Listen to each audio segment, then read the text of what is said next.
Hey YouTube, how you guys doing today? Kevin here, coming back at you with another video. So I just want to say sorry I haven't been able to put some videos out lately. It's been absolutely crazy with the virus and everything going on and working and blah blah blah, and not working and going back and forth, yada yada yada. So we're back on Michael's bike, and I wanted to I want to get this bike back to him as soon as possible. So I just got the rear wheel. I've got a few other things I have to do to it, and then we're up and going. So on this bike right here, when it was running at high idle and all that type of stuff. And he goes, I got it started. It was running high idle, and it wouldn't calm down. And I want to show you guys a few of the problems with these bikes when you guys are setting these bikes up, because I think a lot of you guys are slapsticking. And what that means, you take the carburetor, you slap it on, you tighten it down, and then you call it happy. And there's a little bit more to them than that. All right, and setting up your cables and setting up your oil pump timing with your carburetor timing. And I think that's confusing a lot of people. So we're going to get into that today, and we'll show you guys what to look for and what your bike may or may not have. All right, so let me get you guys in the stand. We'll get crack-a-lacking, but before I do, please hit the subscribe button and the bell icon so when I post a video, you guys get it. All right, let's get into it. Thanks. All right, so what you have here is the newest style Kawasaki Ke100 carburetor. How can you quickly identify this as the newer style? You can identify it because your adjustment air screw is not here. It's on the side here underneath this what they would be a Welch plug right there. Okay, so that's how you can identify this carburetor from the older style. The other way is if you look in the back at the insulator. What's an insulator, you're asking? Here's your intake tube right here going into your rotary valve, and here is the common old style insulator. Okay, it's got these 4 little grooves cut into it, and then the back is solid. Now these also come in white as well. So there's 2 styles of insulators. This style right here, which is the original style, which works great, love it. And then you have the new style, which is a white plastic ring and a seal. Now when I took Mike's carburetor off his bike, he only had this. He didn't have the seal that goes in back of it. Luckily I had one. So you see this groove right here, okay, this is where it clamps on. Air can get through that and cause a lean condition. So make sure you have that seal as well. And I'm going to show you the proper order for which these go in. So first things first, you put your seal in. Make sure it's clean. Okay, all the way around. It slides in the back there. See if I can unscrew the, hold on. Get the choke undone. Never tighten everything until you're all done. Get that out there. Kind of a pain in the neck. Hold on one second. Alright, so now I got the carburetor flipped around. The seal with the flat part right here goes in first, like that, and it falls in there. It goes in there really loose because when it clamps, it's going to tighten it. And then this piece goes in. You don't want it like this. The reason why is because this groove does not want to line up with that groove. What I do with it is I turn it to either side. I push it in with my thumb, just like that. So when it clamps, you don't have there's no air leak. Slide it all the way in, and then you can rotate it and put it on. The other thing that his carburetor was missing was the actual clamp itself that goes on the back there, the screw. So you want to make sure you get that on there. And then of course the rubber underneath, which goes into here. And what that is if this thing was to leak fuel out of here, it comes out through the bottom. And typically why it would leak would be like a float out of adjustment, something like that, and leaking past the needle and seat, you know, those sort of things. So I'm going to grab the rubber piece at the bottom. We're going to get this carburetor bolted on, and we'll keep going. This piece right here that goes at the bottom of the carburetor serves as a couple of purposes. This is also it's a drain for the bowls, but it also acts as an anti-vibration mount. So it actually stops the carburetor from vibrating. It makes it nice and firm, and it's kind of a hard thing to put on, but it snaps on there when you get a good one. Okay, good. Then it fits on there, right on the intake. Before you do that, put your choke in. And that's going to be a 12 millimeter brass nut. Okay, so use a 12 millimeter. Put that on there and tighten up that nut. Just snug it. You don't have to go crazy tight on it. They're not that crazy tight. And then up top, make sure it sits in there properly. Take a pair of channel lock pliers. Expand them up. Do not over tighten them. Just grab them. Give it a little snug. That's it. Don't go gorilla tight on them. Okay.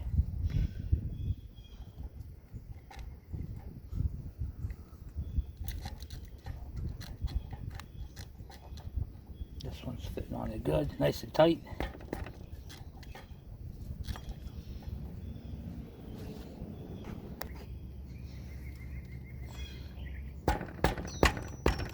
Using the palm of my hand, I'm just knocking it back until the seat's all the way up against the back and it's all the way in down bottom. You can't twist it back and forth. Then you grab your screwdriver. Some of these are flatheads, some of these are Phillips. I prefer the flathead. Sorry, the Phillips one is not as good. It tends to strip out. Get in there and tighten up that clamp.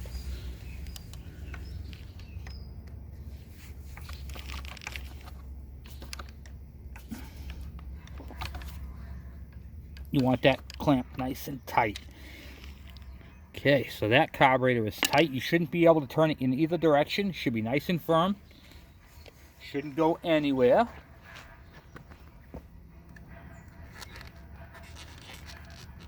Gasket around.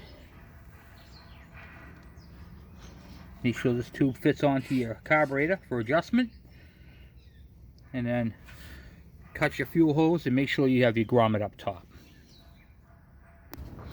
Alright, and before I forget, we're going to use the little grommet right here that plugs up that hole where we put the where we tightened up the clamp for the carburetor. You want to make sure you have these grommets. A lot of people ask me, Kevin, what about that grommet? Where can I get that grommet? I can't seem to find one online. You can actually measure out the hole and go right to the hardware store and pick up one there. Okay, so the fuel line that I'm using this right here is dirt bike line. I got this from a regular motorcycle shop, dirt bike shop, and it's 5 millimeters. Okay, that's which one this uses, and you can see how tight it fits on there. I mean, it fits on. You don't need a clamp with this particular line because it fits on there so tightly. But if you're using another line that requires it, whew, stuff is on there tight. You can definitely use a clamp. I actually have a video on clamps and stuff like that on there. You can actually take and make your own clamp. There's a couple of different styles of clamps, and I'm going to show you what those are. There are several different ways that you can clamp a fuel hose. Okay, you can use an O-ring. If you take a little black O-ring and stick it on there, and then slide this over and slide the O-ring up to it. I'm going to show you guys a really cool, innovative idea that I use. I have two different techniques that I use on bikes. So I'll take a fuel hose like this, just a pair of wire cutters, and I will cut off a very smidgen little end of it, just like that. I'm going to take my thumb and I'm going to push this fuel hose in so it collapses it. Okay, which is it's hard to do, but you can do it. Okay, anyway, I'll collapse that in. Take your thumb, collapse the line in there. Like I said, it's kind of a pain in the neck. It's kind of chilly out right now. Works better in the heat, guys. Works better in the heat.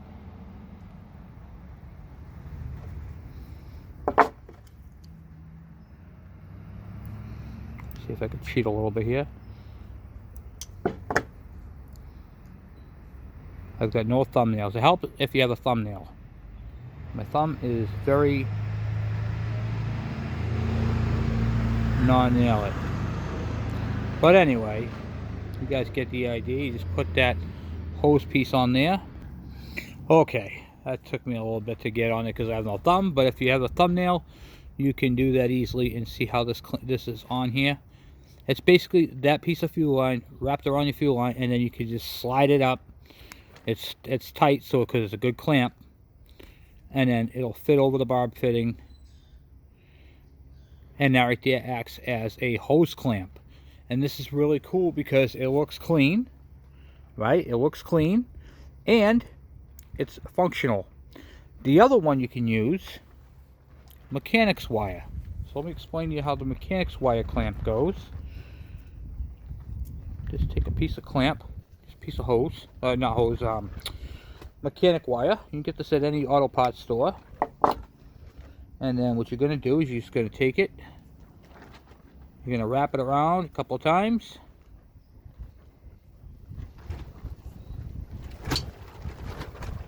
It really needs to be on the carburetor for you to do this. You can't really do it in the air, but I'm doing my best here. And then once you wrap it around twice, you just grab these ends.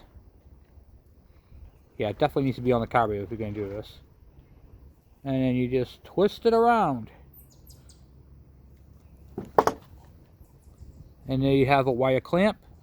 You take your pair of side cutters, and then you cut off the end, and there is a perfectly good functioning clamp.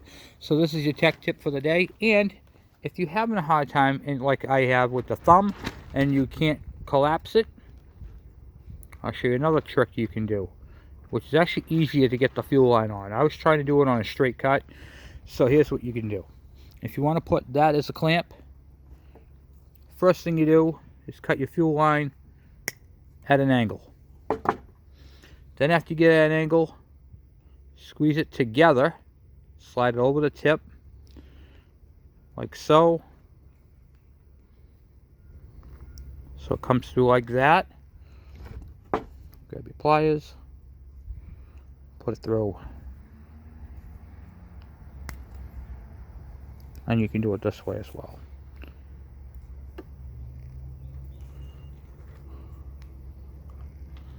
Whatever technique you use to get it on there, it works.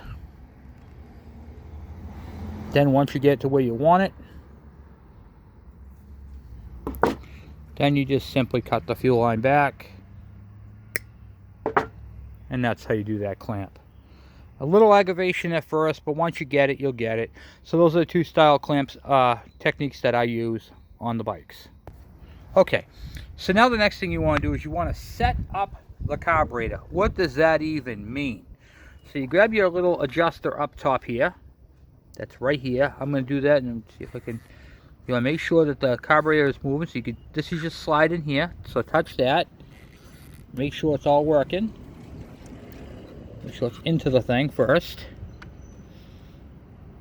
And make sure you don't have it locked down. Okay. Mine's all the way down.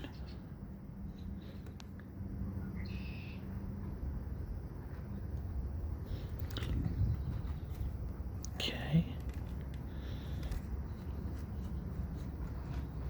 Yep, it's all the way down. And now I want to turn it the other way. And see if it'll when it starts to raise it. Okay.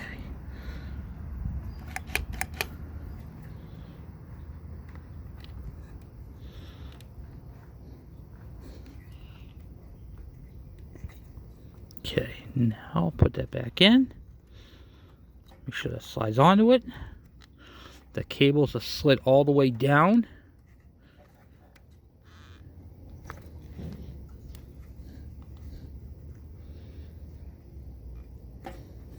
Okay, so that's all on there. Yep, okay, good.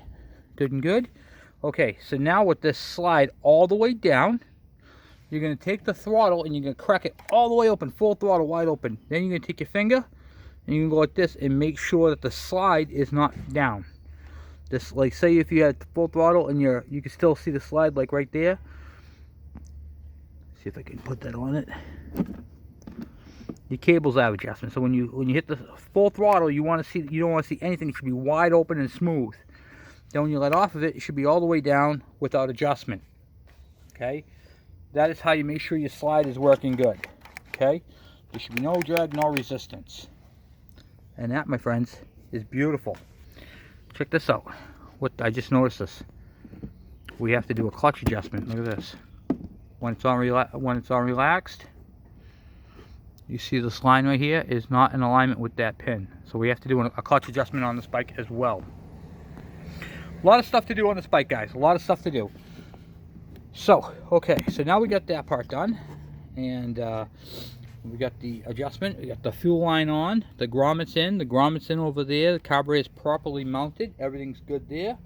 We're going to now set up the cable with the oiler. So when we get the tool, pop that cover off. Alright, so we got the cover ripped off, and now we're going to talk about the automatic oiler. This is your automatic oiler. This cable right here goes with your throttle cable, alright, and they go together into a union block. And so you get, when you turn the throttle, it opens up the slide and moves the oiler at the exact same time. So I want you to think of the carburetor and the automatic oiler as husband and wife, or husband and wife. Okay, it don't matter which way you put it. All right, they're husband and wife. They are one unit. They are married. They are joined at the cable. You know what I'm saying? So how it works is when you turn the throttle and you giving it gas here, this thing's pumping more oil to keep the proper oil mixture ratio. Okay, they're very important to have these things together, synchronized, unison. All right, extremely important. On this one right here, I can see, and I'm going to show you guys this. See if I can get you guys in there and blown up. Okay, so right here you have a scribe line, and then on that little bank at the bottom there, see if I can get that on that video. There you go. I gotcha. There you go. Alright, you can see how the two lines right there are off. So when you give it throttle, you can see how it moves past it and gives it more oil. And then when it sits back, those two lines are supposed to be lined up. So right now, this bike right here is about an 1/8 inch open more than it should. What does that mean? That means it's going to cause this bike to smoke. It's going to cause extra oil to get in there. Okay, and I'm looking at the adjuster, and I can see how this cable is not properly set into, show you this, the cable is not properly set into its adjuster, into its holder. So before we adjust this, we want to make sure that this cable, shrink you guys down, this cable is into the adjuster.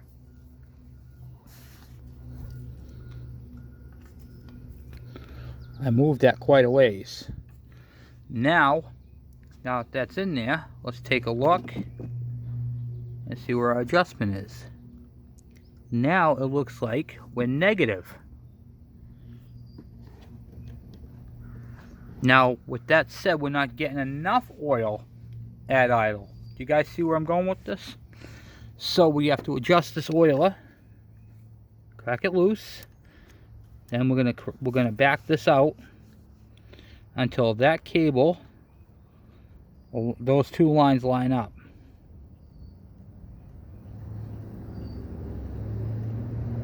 Okay. Before we tighten that down, we're going to grab the cable and make sure it's seated in there once more. Grabbing it, pushing it back, and then I'm going to give this 1 crack, 2 crack, 3 cracks, and see where it's sitting. Still slightly off.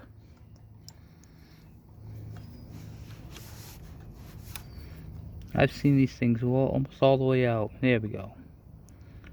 Now we'll do that one more time. I'm going to do one more time, cracking the throttle open. Track 1, track 2, track 3, sits back. It's perfectly lined up. I'm going to do it one more time just for confirmation. 1, 2, 3.